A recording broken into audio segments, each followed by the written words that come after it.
بسم الله الرحمن الرحيم الحمد لله رب العالمين والعاقبة للمتقين والصلاة والسلام على أشرف الأنبياء والمرسلين اللهم صل على محمد وبارك وسلم وصل عليه وقال النبي صلى الله عليه وسلم إن الميت ليعذب ببكاء الحي. نبی پاک علیہ الصلوۃ والسلام نے ارشاد فرمایا کہ زندوں کے رونے سے میت کو عذاب ہوتا ہے. جب کوئی آدمی فوت ہو جاتا ہے تو اس کے مسائل میں سے ایک یہ بھی ہے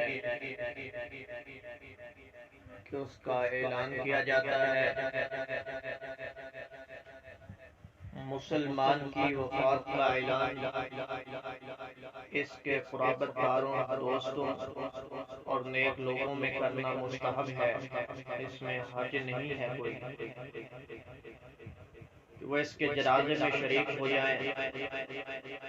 نبی علیہ الصلوۃ والسلام نے نجاشی کے فوت ہونے کی لوگوں کو اطلاع دی تھی. اسی طرح جب زید رضی اللہ تعالی عنہ، جعفر رضی اللہ تعالی عنہ اور عبداللہ بن رواحہ رضی اللہ تعالی عنہ شہید ہو گئے تو آپ صلی اللہ علیہ وسلم نے ان کی وفات کا اعلان کیا.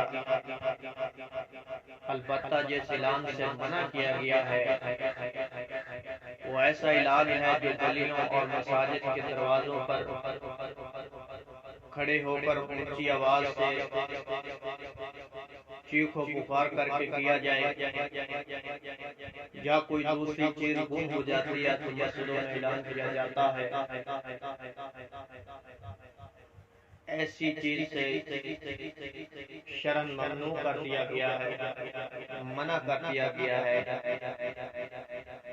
دوسرے نمبر پہ نوحہ خوانی کرنا، چیخنا چلانا، ماتم کرنا، پیٹنا، بین کرنا اور آواز کے ساتھ رونا یہ شریعت میں حرام ہے.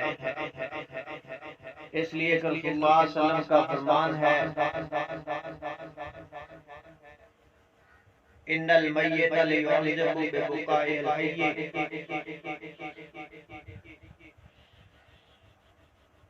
صحیح البخاری میں ہے کہ اللہ کے نبی فرماتے ہیں زندوں کے رونے سے میت کو عذاب ہوتا ہے. دوسرے نمبر پہ صحیح مسلم کتاب الجنائز کے اندر نبی پاک علیہ السلام کی روایت نقل ہے. آقا فرماتے ہیں من نحی علیہ فإنہ یعذب بما نحی علیہ یوم القیامہ. جس پر بیان کیا جائے قیامت کے دن اس بیان کی وجہ سے، اس رونے دھونے اور ماتم کی وجہ سے اسے عذاب ہوگا.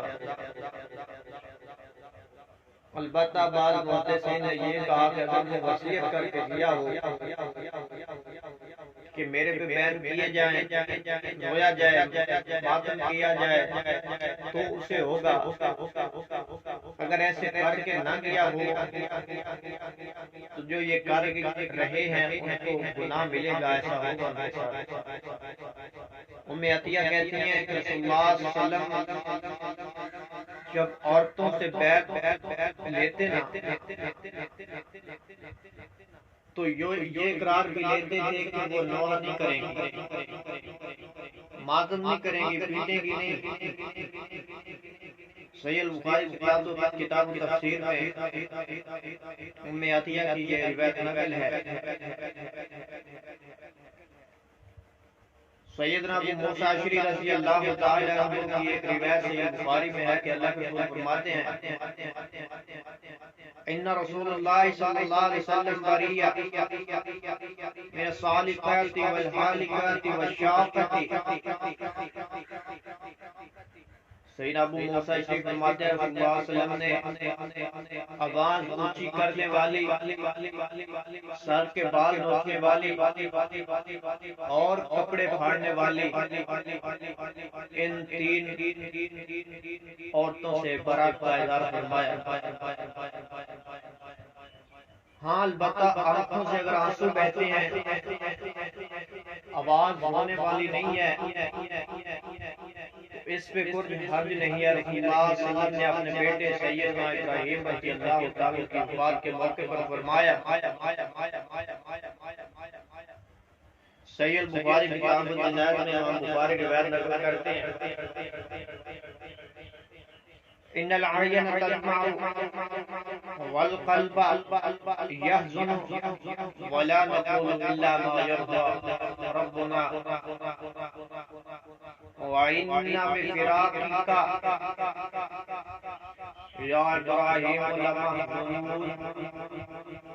نبی پاک فرماتے ہیں آنکھ بہہ رہی ہے ابراہیم، دل غمگین ہے، اور ہم وہی کریں گے جو ہمارے رب کو راضی کرے۔ اور اے ابراہیم ہم تیری جدائی پہ بہت غمگین ہیں۔ اپنے ایک نواسے حضرت زینب کے بیٹے کی وفات پر آپ روئے، آنکھوں سے آنسو آئے رحمت کے، تو کہا گیا آپ بھی روتے ہیں یا رسول اللہ صلی اللہ علیہ وسلم؟ آپ نے تو رونے سے منع کیا ہے۔ تو اس پر آپ نے فرمایا ھذہ رحمت جعلها اللہ فی قلوب عبادہ وانما یرحم اللہ من عبادہ رحماء، جو رحمت ہے جو اللہ نے بندوں کے دلوں میں پیدا کی ہے، اور اللہ اپنے بندوں میں سے رحم کرنے والوں پر ہی رحم کرتا ہے۔ تو یہ ضروری چیز تھی کہ جو ہم میت کی وفات پہ اکثر شریعت کی حدود و قیود کو توڑ دیتے ہیں، اپنے جذبات کا اظہار کرتے ہیں۔ جذبات کا اظہار بھی شریعت کے دائرے میں رہ کے کرنا چاہیے۔ یہ چند ضروری چیزیں اللہ رب العالمین ہمیں قرآن و حدیث پر عمل کرنے کی توفیق نصیب فرمائے۔ وما توفیقی الا